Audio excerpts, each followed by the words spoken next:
বিশ্ব পরিবেশ দিবসে কেন্দ্রীয় অনুষ্ঠানে যোগ দিলেন বাংলার মুখ্যমন্ত্রী শুভেন্দু অধিকারী। অনুষ্ঠান আয়োজন করা হয়েছিল নলবনে।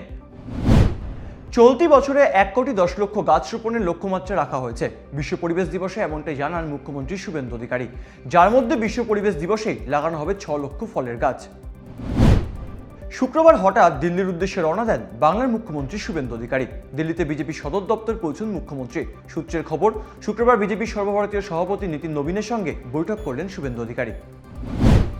অন্যদিকে শুক্রবার কলকাতা পুরসভায় সাংবাদিক বৈঠক করেন ফিরহাদ হাকিম। সাংবাদিক বৈঠক শেষে মালা রায়ের ঘরে গিয়ে দেখা করেন। পদত্যাগপত্র জমা দিয়ে কলকাতা পুরসভা থেকে বেরিয়ে যান ফিরহাদ হাকিম। তারপরে নিজের ঘরে গিয়ে আর চেয়ারও বসেননি সদ্য প্রাক্তন মেয়র। ইন্ডিয়া জোট ছাড়ল ডিএমকে বা দ্রাবিড় মুন্নেত্রা কাচাগাম।